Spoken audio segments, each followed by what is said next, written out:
Hey, what's going on, y'all? So in today's video, I'm going to be showing you guys how I've actually set up one of my dialers for a client, and it's capable of doing text back follow-ups, and based on if they answered, if it's a voicemail, or if they're like, hey, don't call me back.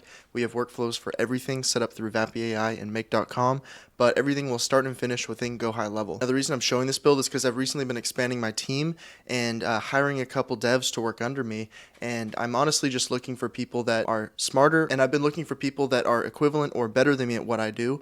And so some of these devs that I've been talking to, they're like, oh no, you can't do GoHighLevel text back, or you can't pull in contact information onto Vapi, then pull it back in after.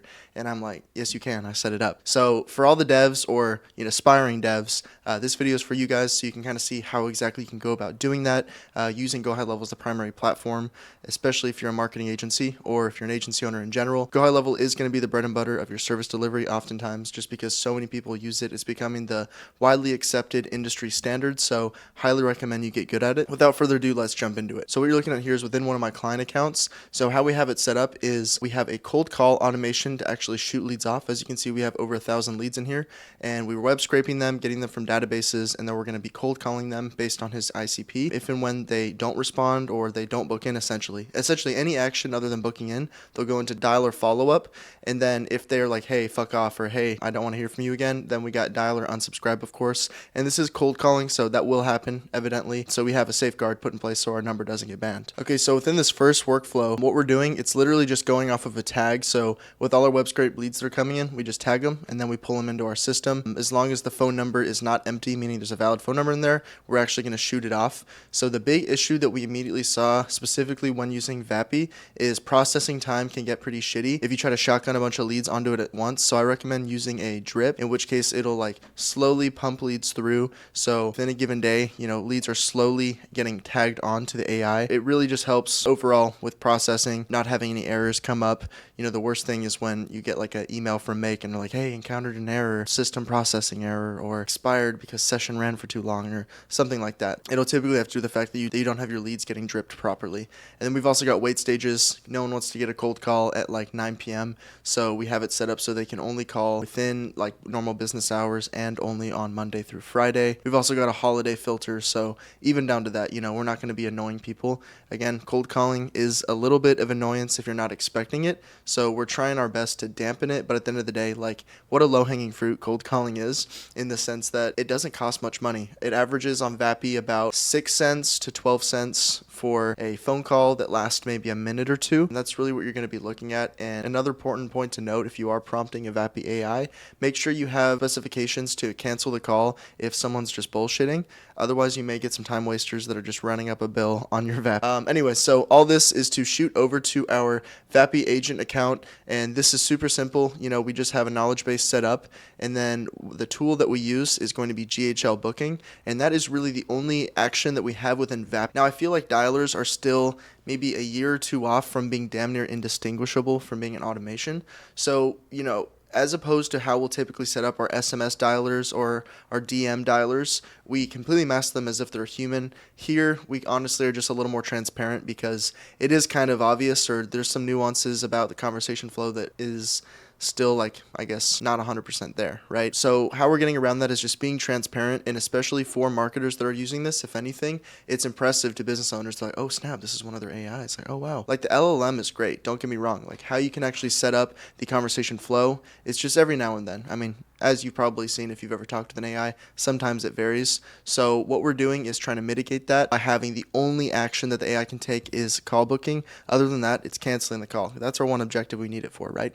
So here is really where the build starts to get intricate. So right now, if you've probably set up a Vapi AI dialer before, you're shooting off the custom webhook to call the dialer up. But the issue is that when you go to the GHL booking, you have no information, no contact ID, no information about the contact within GoHighLevel. Because once you pull information over to Vapi, it doesn't then translate over to Make. When Vapi sends a webhook of its own over to Make, it's only going to send like the phone number of that user. So what we're actually doing alongside this custom webhook is we're sending a webhook immediately directly over to Make.com. And I'll show you why we do that. So this workflow that you see here, GHL to dialer info, this is initializing everything. So as soon as we get a fresh conversation through the door of a lead that's calling for the first time, this webhook will accept over here, and this is essentially where we're loading all of the GoHighLevel metadata, so that when the Vapi AI taps into make for the actual booking appointment itself, we already have a whole record history within make.com, so it's a full closed loop system. Now this is something you can't find online. Trust me, I tried. I had to figure this out on my own. So webhook comes in, search for the record. It will likely not exist. If it doesn't exist, then we're adding or replacing. If it does exist, then we're updating it with the current relevant information. The heavy hitter is going to be this contact ID, because as you know, when you're updating a contact flow back over to GoHighLevel, you have to have a contact ID, non-negotiable, otherwise it won't let it work. And then if we're creating a new one, obviously contact ID, a pending phone number, any relevant tags, and location ID of the specific user as far as where they're at and which sub account. So no matter the action, every lead is going to get loaded within this data store, and this allows us to do anything we want. Meaning, let's say I'm now having a call with the AI that's booking in appointments. So this one, like I said, it's a cold caller to B2B businesses. Like this client runs a marketing agency targeted towards home service businesses. So if we do book him a sales call, then how that's going to function is the AI is going to tap into the GHL booking. And if you don't know how to set up tools and prompts like this, I have a whole video on how to do the intricacies of the Vapi dialer. I'll go ahead and link that here right now. We're not going to get into the tools in this video, but essentially if someone does want to book in, it'll tap into the GHL booking, and that will actually call the dialer booking make scenario we've set up. And going off of what I was just saying, so webhook, this is now coming from Vapi. Very fucking first thing we're doing is we're doing a search for records based on the incoming phone number that Vapi just gave us. We are going to search that with the store of phone numbers, and essentially we're finding the two alike phone numbers, and that will allow us to get a record and pull out the contact ID. So now in this scenario, we know exactly where the lead came from and where they're going as far as pushing it back over to GoHighLevel so that we can get a proper booking. So this node is going to be pulling in the context of the conversation, specifically on the requested booking time that the lead had, and then up here this is information on how to properly structure the output, because when you send an HTTP request to book an appointment on a GoHighLevel calendar, it has to be in a perfect sequence as far as like how the date and time is structured in order for it to function properly, in order to have seamless booking integration. And so just to open this up again so I can show you guys what I mean so you're not confused, this is how it has to look. This -40, this last part is going to be the time zone. So this will vary for you guys. Like this one specifically set up for an Eastern Standard Time Zone, and we even have the AI specifying, because you know we're going to be booking in that time zone. Be like, hey, by the way, we're going to be booking Eastern Standard. Oh, you're in Pacific, 3 hours ahead then from what you're normally looking at. Or if you're Central, it's going to be 1 hour ahead. That's how it's going to function. Then we go under HTTP request, and this is going to tap directly in to GoHighLevel. So this right here is standard. I'm not going to blur this out, but this is how you have to tap in to the GoHighLevel URL in order to touch it. So I'm not going to show the calendar ID, of course, but what you throw in here is your JSON request content that has the calendar ID, the location ID, meaning which specific sub account, and this is why we needed that contact ID from earlier, guys. We put in the contact ID for the specific user that wants to book in, and then for start time, result, this is packaged time with the time zone and everything perfectly packaged within here, and this will allow a seamless booking within the GoHighLevel calendar. Now, for the router part of it, the reason we're doing this is because if it's a successful booking, perfect. And a successful booking will be shown by a 201, and that just means we're good to go. It'll be shown by a 201 successful status, and if it's an error, it'll be, here it says no longer. There's a ton of different errors that can happen. I think before I had it set up on like a 400 error or 401 error or some shit, but then there was a couple times where like a different error would occur. But if you use contains no longer, I've noticed a lot errors that I was receiving, they all had the no longer feature. So it's essentially like, all right, if no longer's in there, we're going to tap into that. Like here's what the data thing is. So it'll be like message start time must be valid, blah, blah, blah. So it's just saying like why it didn't work, right? Going back into it, see, look, status 422 error. It's not always the same error. So this allows you to catch pretty much any error. And the reason it would error, not because our automation is fucked, but because the appointment time is either closed off, unavailable, or already booked. So then what we're doing is we're taking the time that was requested, and then we're finding 2 times, an hour before, an hour after, and then suggesting those to the lead, and then we're pitching that back off to Vapi AI and being like, hey, sorry, that time was booked. This time is available and this time is available. Do either of those work? If the lead is like, no, I can't do, then they'll suggest a different day. And that's how we're going about setting that up. So this devises the 2 times. This goes back and checks to make sure that those 2 times are viable before suggestion. And then we're packaging the response using AI again, just so it's, when we send it back to Vapi, it's like a lot more streamlined on like what exactly it's receiving and what the output needs to be, straight to the point. And then webhook back, basically just going back over to our Vapi system, be like, all right, well, that time didn't work, this worked. And then, of course, the best case scenario, it's a 200 or 201, meaning we're good to go, booked in, bada bing, bada boom. And then this webhook response back is just being like, hey, this dude's green light, we got him booked in. Go ahead and tell him he's booked in. And then, of course, we've got text back automations within GoHighLevel to be like, hey, thanks for booking your appointment.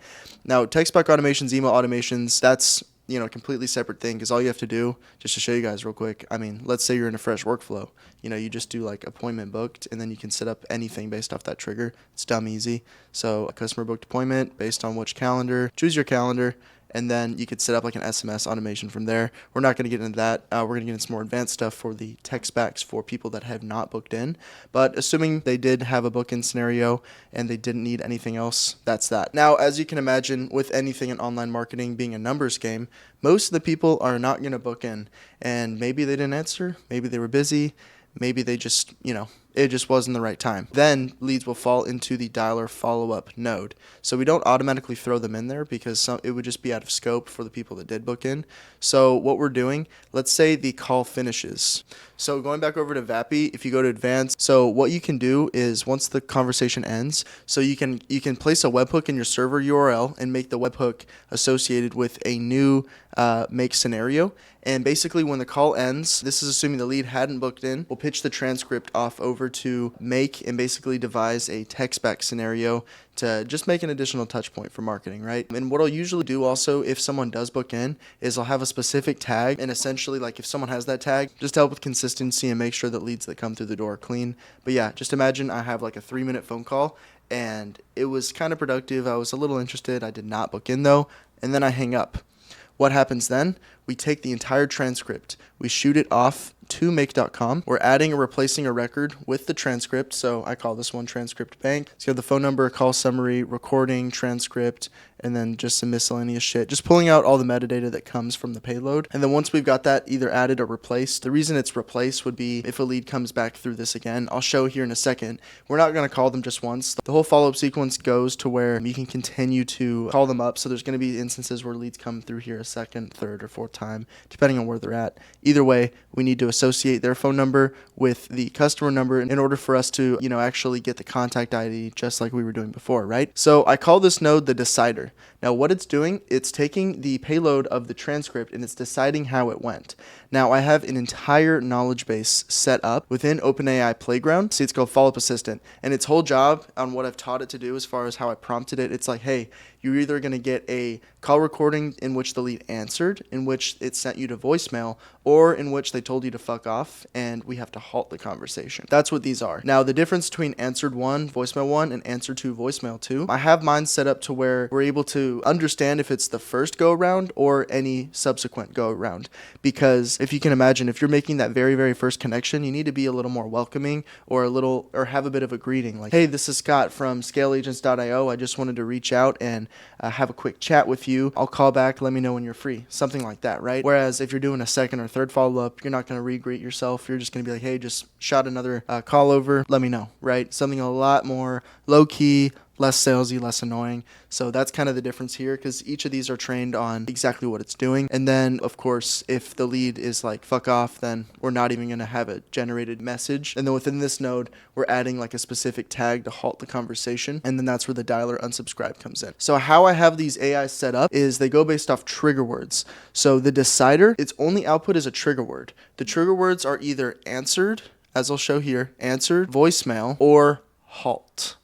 So if it responds halt, it'll shoot up here always. If it responds answered and it doesn't have call, this means that we're calling for the first time. If it says voicemail and it doesn't have call, then we're calling for the first time. If it does have answered and does have call, then the answered and we've already called before. And then, same thing here. Voicemail, already called, so we're going to have that route of things, right? And what we're doing, generating the response. So, outcome, voicemail, transcript. And this is going back in the same follow-up assistant. It's a pretty elaborate knowledge base on how I set it up. But the whole idea is here, based on the context, it's doing exactly what I need it to. And then for halt scenario, we're literally just adding a tag, and that's the trigger back over to GoHighLevel. Nothing else is taking place. Dialer unsubscribe. And another reason we're doing this, and we're not even trying to objection handle, it's because this is cold calling. So if you're trying to be compliant, especially if you're in the US, you can't fuck around with stuff. It's a numbers game at the end of the day. So a couple no's you will get a yes. So it's just about yielding that yes through sheer volume and numbers. So if the dialer unsubscribe tag is added, then we're straight up removing them from all workflows. Now what we're doing, if I zoom out, it's just this massive network of